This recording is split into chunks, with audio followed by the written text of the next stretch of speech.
Lampung. Jadi saya mohon izin untuk sepadat mungkin. Kalau saya turutin respon saya terhadap, saya dengerin dari awal kok di belakang sana.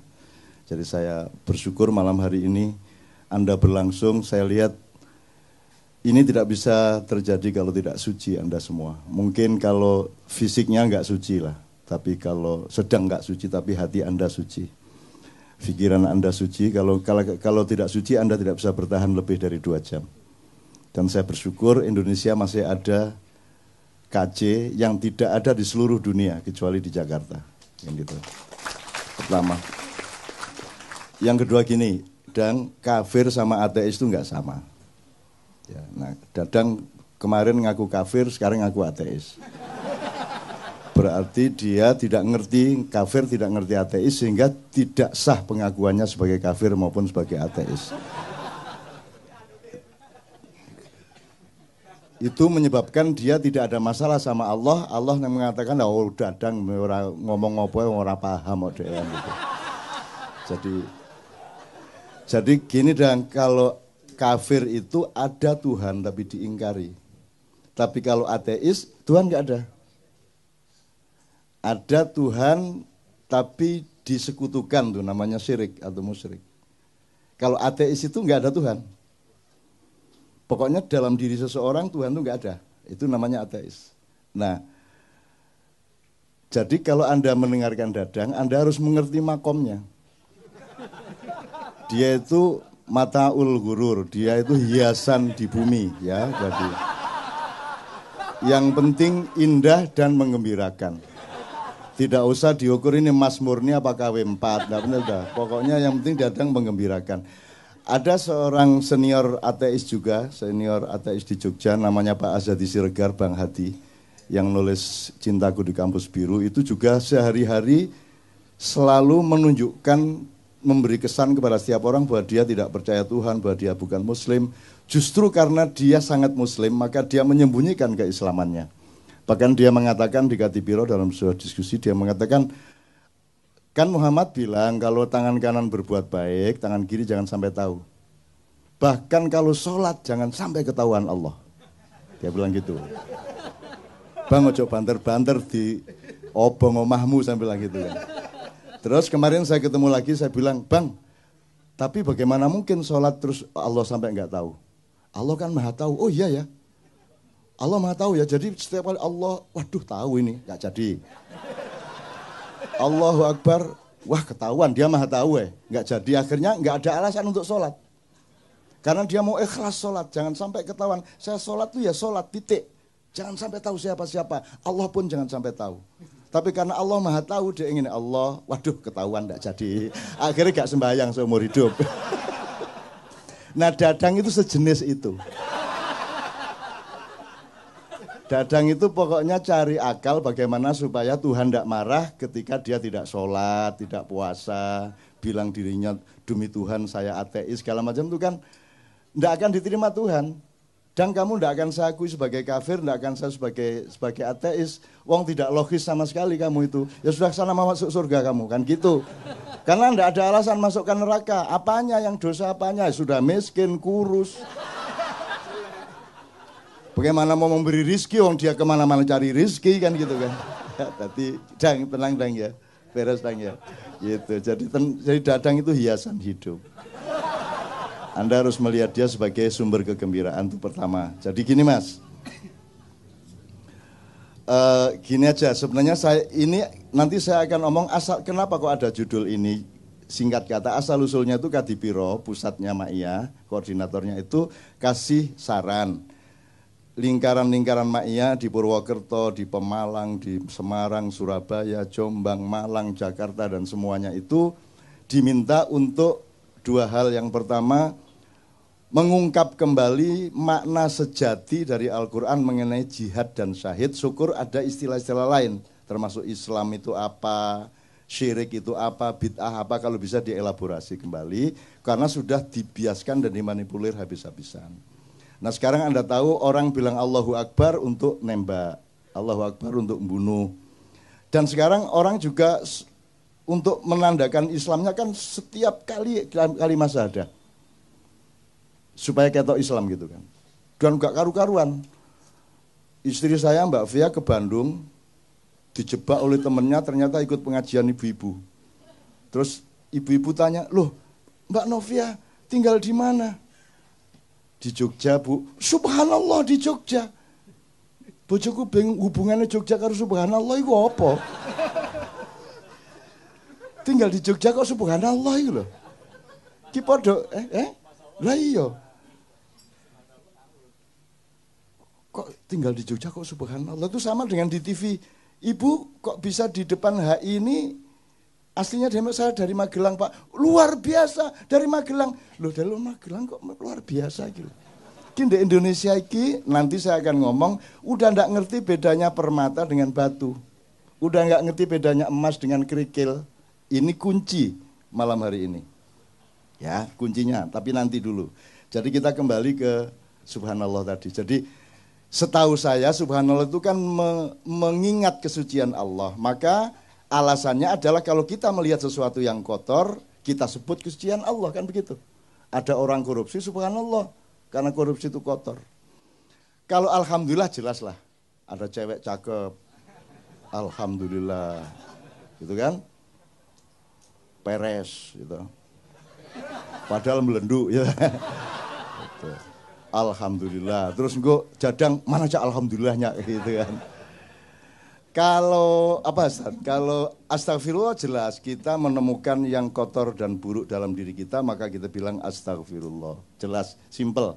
Alhamdulillah sama. Tapi kalau subhanallah, apalagi Allahu Akbar, itu Anda tidak logis mengucapkan Allahu Akbar kalau Anda tidak terkagum-kagum atau terkejut atau terpana atau tergetar oleh kebesaran ciptaan Allah.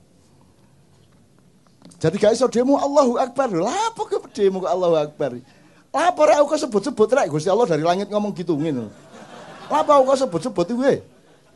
Kamu enggak kagum apa-apa kok mau bunuh orang kok Allahu Akbar. Allahu Akbar itu kan tadi terusannya Rabbana ma khalaqta hadza batila. Jadi Allahu Akbar itu puncak perintah Allah untuk meneliti dirimu sendiri, meneliti alam, meneliti kehidupan.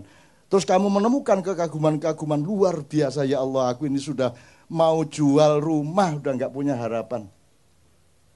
Loh ada loh teman yang nolong saya, Allahu Akbar. Kagum saya sama takdir Allah itu. Nah, baru cocok Allahu Akbar.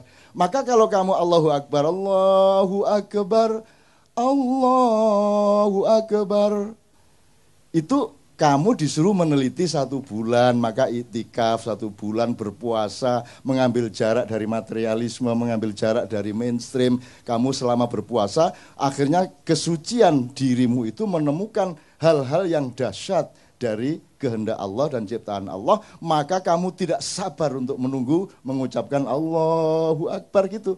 Iki meneng-meneng Allahu Akbar, ono apa Allahu Akbar? Iya nono ndas melaku dewe 5 ngono iku Allahu Akbar.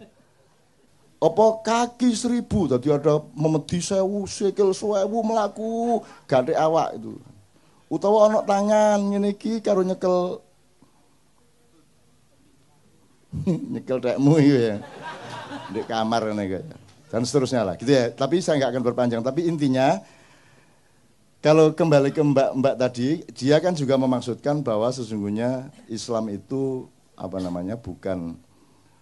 bukan sesuatu yang tidak bisa mata mengandalkan Islam. Mata diandalkan untuk jadi gini, saya tuh nggak bisa nuduh si teman saya ini kafir, wong saya nuduh dia muslim aja nggak bisa kok saya. Saya nggak punya data apapun mengenai dia. Saya bilang Ustadz muslim aja saya nggak berani kok. Jangankan saya bilang kafir, saya bilang dia muslim pun saya tidak berani. Jangankan dia, aku menyebut diriku muslim pun aku tidak berani. Karena itu prerogatifnya Allah untuk menilai aku ini muslim benar apa bukan. Lah kok saya menyebut diri saya muslim? Saya cuma berusaha. Saya berikhtiar, mudah-mudahan nanti lolos Allah. Lah kok saya ini ngafir-ngafir nanti. Itu namanya kafir. Orang yang mengkafir-kafirkan adalah orang kafir. Kenapa? Karena itu haknya Allah mengkafirkan. Karena Allah yang punya data, punya informasi, punya fakta, dan bisa melihat yang zahir maupun yang batin mengenai Islam tidaknya seseorang. Maka hanya Allah yang layak mengetahui seseorang itu muslim atau tidak muslim. Kalau ada orang mengatakan kamu kafir, itu berarti dia menutupi haknya Allah. Maka dia kafir, menutupi itu kafir. Makanya bahasa Inggrisnya cover. Cover bed, ya. Itu diambil dari bahasa Arab. Kafir itu asal-usulnya petani. Petani itu disebut kafir karena pekerjaannya menutupi tanah dengan tanaman. Terus diambil untuk istilah teologi. Jadi kafir adalah orang yang menutupi kebenaran Allah. Apalagi nggak hanya menutupi, tapi mengklaim haknya Allah dipakai oleh dirinya. Itu kafir mu'akkad dan mughaladah. Kira-kira ngono ya Rek ya. Jadi sekali lagi ya, makanya saya tidak pernah peduli Anda beragama apa. Anda otentik apa tidak gitu, Anda jujur apa tidak, begitu dok saya tahunya. Bagaimana saya tahu Anda muslim? Apa mergo kupluan? Apa nih muslim? Sekarang itu Masya Allah sudah sampai ke situ, kita ditipu selama 500 tahun sampai 700 tahun. Itu nanti kalau ada waktu baru kita omongkan yang 500 tahun, 700 tahun, meskipun tidak perlu eksplisit. Kita, saiki iki ono masjid, iku ono tulisan yang belum khitan dilarang masuk masjid. Ika gak paham, kalau ada hukum kan harus ada prosedurnya. Harus ada perangkatnya, harus ada fasilitasnya. Terus carane ngecek uang wis sunat ta gurung ku ya apa? Masuk masjid, masuk ruangan. Buka. Akhirnya suwe-suwe pegel, sampun Pak. Gendeng ta iki wong ta iki.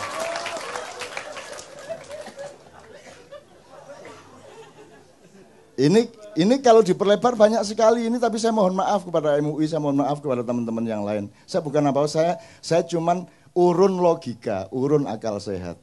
Karena sumber kesehatan hidupmu adalah jujurnya pikiranmu. Kalau engkau tidak jujur berpikir, saraf-sarafmu akan konslet dan akan menciptakan perintah-perintah yang akan membuat badanmu tidak sehat. Teman sekalian, jadi sekarang ada sertifikasi arah kiblat, coba. Ya apa ya arah-arah ini?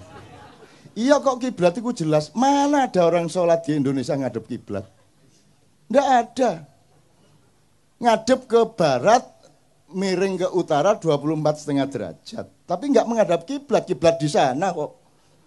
Arab di sana Mas, di sana Mas, di sana Mas. Sembayang ngene ya. Ngene ya. Lah nek imame wis 70 tahun kate gak kelebok ngono ya apa kamu? Mana kiblat? Kan jangan hanya bujur, lintangnya juga kan begitu. Iki apa arek-arek? Sertifikasi halal barang kula.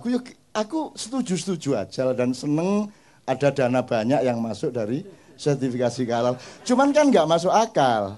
Gini loh Mas, kalau di Kuala Lumpur, di Tokyo, itu kan 90% di jalan raya itu mobil. Maka kalau ada motor bahaya. Maka motor harus menyalakan lampu. Kan gitu. Maka dari jauh sudah kelihatan, tidak sampai tabrakan atau gesekan. Kalau di Jogja lah motor kabeh. Wah, mentrong sambrek. Ini ngapain dinyalakan? Mestinya yang dinyalakan yang minoritas. Betul enggak? Karena asumsi dasarnya ini mobil semua, kalau ada motor nanti enggak kelihatan bahaya, maka harus pakai lampu. Kalau di Indonesia lah, sekarang motor boleh kemana-mana, di mana-mana motor sing nyentrong loh. Apa enggak terbalik? Di Amerika mayoritasnya tidak muslim, maka asumsi dasarnya makanan itu haram, maka dibutuhkan sertifikasi halal. Di Indonesia mayoritas muslim, semua makanan relatif halal, maka yang dibutuhkan sertifikasi haram. Gimana sih?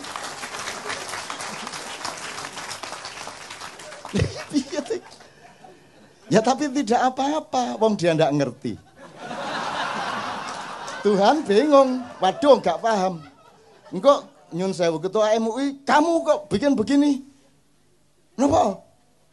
Kan seharusnya sertifikasi haram, kok halal? Loh ngoten ta? Mboten ngertos ya kula. Akhirnya masuk surga, wis mlebu wong nggak paham kon gitu. Enak pokoknya. Jadi jadilah orang sebodoh-bodohnya orang, sehingga Anda tidak ada alasan pada dirimu untuk dimasukkan neraka. Begitu si siapa jenenge malaikat Malik mau menyeret, sebentar, apa ini kok saya dimasukkan neraka? Loh kamu dulu kan nanda tangani surat sertifikasi halal, seharusnya kan haram. Loh kok ngoten? Loh gini loh, terus apa jenenge, terus malaikat Malik ngekei makalah ini loh, lihat makalahnya gini. Ini seperti motor dan mobil, halal dan haram gini. Wah ngoten ta, wah mboten kondo bian-bian sampean. Mboten roh kula. Akhirnya wis mlebu swarga, gak masalah. Nanti tak dongakno semua mlebu swarga. Gitu loh. Kon niku karo swarga cek kepincrute kon niku. Swarga karo Indonesia iki padha. Wis ngene iki swarga iku kira-kira. Pokoke angger atimu ngene iki berarti wis swarga. Gitu loh, tenang aja. Bahkan di sana nanti agak masih meragukan saya itu. Arep dangdut tuku kaset ning ndi?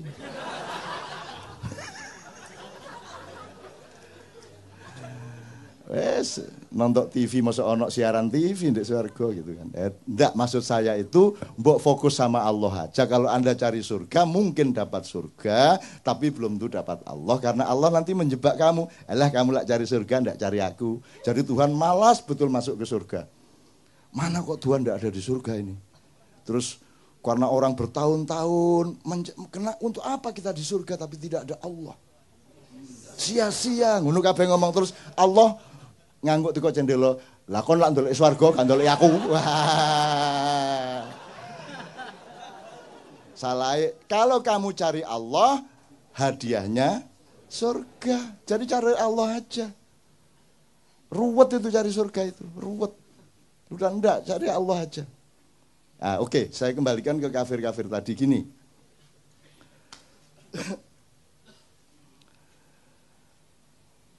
Kan tadi Tuhan tidak ada, Tuhan ada tapi diingkari, Tuhan ada tapi disekutukan. Kira-kira 3 itu ya, mungkin ada variabel-variabel. Ketika, ini kan bisa kata benda, kata kayak yang diomongkan Sabrang tadi. Loh teman-teman Kristen ya percaya kok kalau Nabi, kalau Muhammad itu Nabi kan gitu. Sebenarnya syahadat itu bersaksi apa mengakui? Hakikatnya itu bersaksi atau mengakui? Mengakui toh. Lah saiki kanca-kanca sing jarene non Islam ki ya ngakoni lho nek Gusti Allah iku ya iko ya toh. Muhammad iku ya nabi. Nek menurut Sabrang, nek ngono Islam bisa. Gitu loh. Kan tidak ada syarat Muhammadur Rasulullah wa Isa Rasulullah wa mula gak ada ngono. Zulkifli, Zulkarnain gak ruwet sadate dawa ngono kok. Nah, syahadat itu formal apa substansial? Substansial. Kalau substansial kan tidak tergantung kamu mengucapkan apa tidak. Sebab kalau harus mengucapkan ini tidak berlaku untuk orang bisu. Mangkel wong bisu.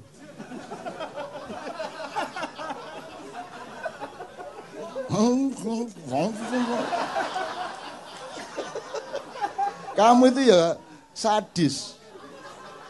Berdebat yang ndak-ndak mengenai tahiyat. Akhirnya saya berpihak kepada orang yang tidak nduting. Dah, mau apa kamu? Karena ndak punya driji. Lah mangkel sih nggak di driji, Mas. Ngene hari ini. Sing kene berdebat ngene, tang ngene. Wah. Kamu itu kalau berdebat itu mbok yang mikir-mikir kiri kanan.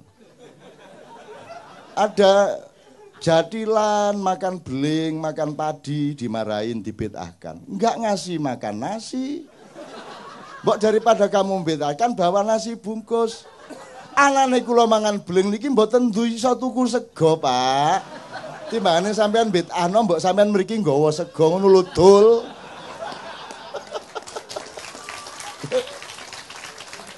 Jadi orang tidak pernah berpikir agama dengan dimensi sosial. Orang tidak pernah berpikir agama dengan dimensi budaya. Orang tidak pernah berpikir agama dengan dimensi psikologi, hati, nurani, perasaan. Itulah sebabnya ada anjuran dari Jogja, mbok diomongkan itu soal jihad syahid. Perspektifnya adalah mana rahmatan lil alaminnya ini? Mana ini rahmatan lil alaminnya ini? Mana? Di Timur Tengah sampai Sumba, sampai mana rahmatan lil alaminnya mana? Loh kalau Islam bukan rahmatan lil alamin itu terus Islam cap apa? Cap gome. Itu loh, pokoknya di Jogja 17-an besok judulnya rahmatan lil alaminnya mana? Itu judulnya. Karena di sana kurang intelektual, kurang akademis. Kalau di sini kan ateisme agama. Gitu. Nah di Jogja rahmatan lil alaminnya mana? Ngono ceritanya. Nanti bulan depan mudah-mudahan bisa kita informasikan ini kita sedang memasuki gerbang rahmatan lil alamin, tetapi Anda harus lebih menderita paling tidak 10 tahun lagi. Tidak apa-apa. Dan nanti ada yang lebih parah dari Jokowi. Ada yang lebih parah dari yang sekarang Anda gelisah dan cemas. Anda harus siap. Anda harus siap, orang maknya harus siap bahwa hidup ini tidak sama dengan yang kamu inginkan, tidak sama dengan yang kamu pikirkan. Bahkan hidup ini berlangsung sebagaimana yang kamu paling benci dan paling jijik. Mau apa kamu? Terus berdoa kamu sama Tuhan. Terus Tuhan bilang, apa dungo-dungo, nek pas susah dungo kon yo. Engko nek wis oleh duit langsung nang kafe. Gak dungo nang aku gitu. Ya Tuhan sih gak ngomong gitu, itu kan cara saya merepresentasikan Tuhan sih tan kinoyo ngopo tan kino kiniro ya laisa kamitsli syai'un. Jadi tidak mungkin saya menggambarkan Tuhan, itu gambaran saya tentang Tuhan. Jadi sama dengan ateis itu tidak ada yang dia tolak, itu bukan Tuhan yang dia tolak, itu ya informasi tentang Tuhan yang sampai ke dia. Dia kecewa sama ISIS, dia kecewa sama penipuan demokrasi, dia percaya sama kilang minyak dihabisin oleh Amerika di seluruh Timur Tengah gitu ya. Dia kecewa sama Freeport gitu ya. Akhirnya karena semua atas nama Tuhan, Allahu Akbar, duar, Allahu Akbar, jriet gitu ya. Akhirnya dia benci dan tidak mengakui Tuhan.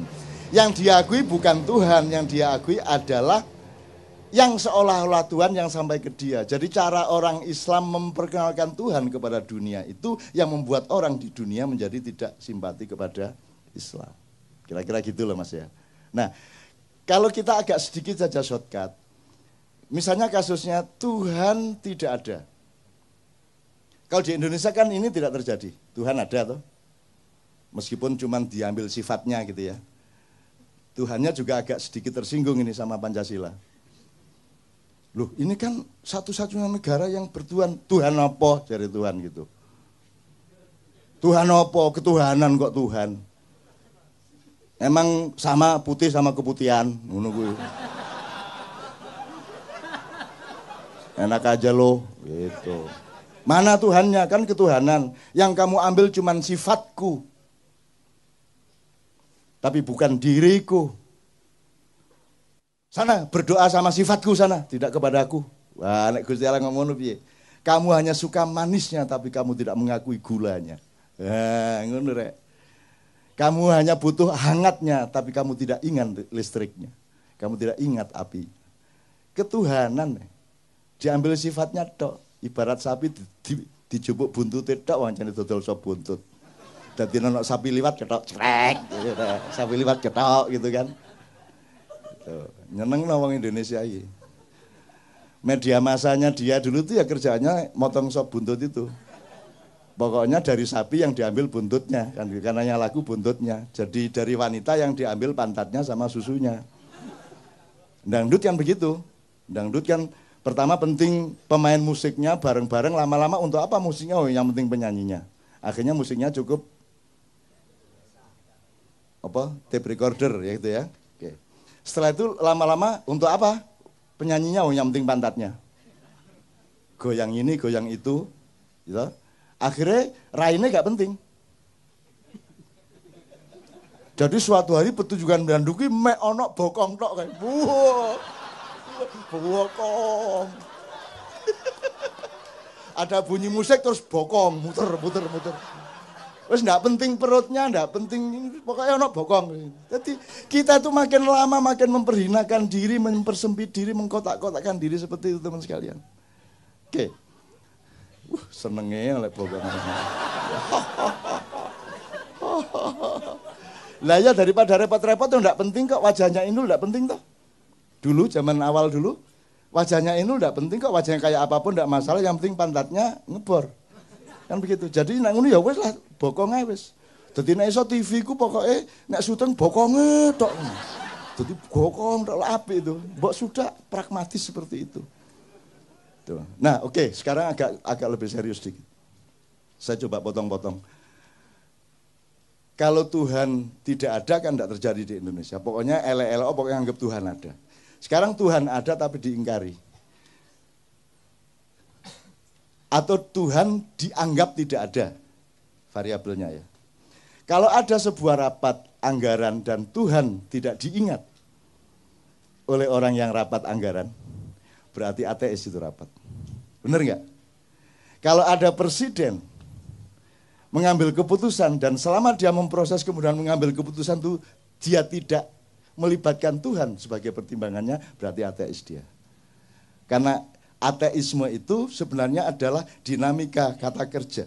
Kapan ada Tuhan Anda tidak ateis, kapan Tuhan tidak Anda libatkan berarti Tuhan tidak ada, Anda tidak libatkan. Nah sekarang saya tanya sama Anda semua.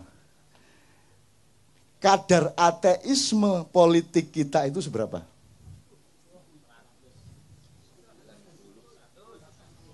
Nah, kira-kira ini ya Mas ya. Jadi maksud saya kamu dengan judul ini besok ke Bandung pulang, ke Tangerang pulang, ngelihat dengan mata pandang ini. Oh, Tuhan tidak diajak runding, Tuhan tidak dijadikan pertimbangan, berarti ateis. Kan enggak terus jadi orang Islam tuh syahadat sekali terus Muslim, ya enggak dong. Gendeng tak? Enggak lah. Tuhan menunggu kesetiaan, karena konsistensi tadi itu. Apapun yang terjadi, Tuhan adalah faktor utama hidup saya. Subjek utama. Makanya sholat itu untuk latihan. Jadi kalau Anda di pasar, di warung, di kantor, Allah di sampingmu, maka engkau menyebut ilaihi, ya, dia. Tapi kalau Anda sholat, Allah di depanmu, maka Anda menyebut Iyaka na'budu wa iyaka nasta'in, karena Allah di depan kita berhadapan. Nanti ada peristiwa rohania di mana Allah bersemayam di dalam kesadaranmu. Ini kalau diteruskan menjadi thariqat la ilaha illallah, la ilaha illa anta, la ilaha illa ana. Nah, ini bahaya ini, jangan diumum-umumkan. Dadang seneng ini. La ilaha illa ana, la ilaha illa ana, la ilaha illa ana. Jadi Allah sebagai dalam tanda petik pihak ketiga, pihak kedua dan pihak pertama. Itu untuk latihan. Supaya ketika kamu ngurusin kehidupan di pasar, di kantor, di tempat pekerjaanmu, Allah tetap menjadi faktor utama meskipun dia tidak di depanmu, paling tidak dia di sampingmu. Kalau dia di sampingmu, dia ada di dalam dirimu. Makanya konsep manunggaling kawula lan Gusti di Jawa itu bukan raja bersatu dengan Tuhan, tetapi di dalam kesadaran si raja, itu Allah sama hambanya Allah itu menjadi satu. Maka dia tidak berani khianat kepada Allah karena akan mencelakakan rakyatnya, dan tidak berani dia menyakiti rakyatnya karena akan diazab oleh Allahnya. Kan begitu namanya mangununggaling kawulan Gusti. Susahnya Raja Jawa 500 tahun tidak ngerti ini. Karena aslinya mereka bukan Raja Jawa. Nah, tapi kok kapan-kapan. Ini Jogja sedang konflik, keratonnya dan seterusnya. Tapi tidak usah lah, ini masalah kecil lah, masalah kecil. Ini, waduh kalau dibuka ini gawat ini. Pokoknya, tapi kira-kira ngono maksudnya yang itu Mas ya. Sekarang Anda mau jualan, Anda mau menghamili istri, Anda mau nyaur utang, Anda sedang pusing. Ketika Anda senang, libatkanlah Allah sebagai faktor utama di mana engkau bersyukur. Ketika engkau mendapat kesulitan, loh kok enggak melibatkan Allah, goblok men gue. Masa kamu dapat kesulitan, Allah bukan faktor utama. Apalagi dalam keadaan senang, kan gitu.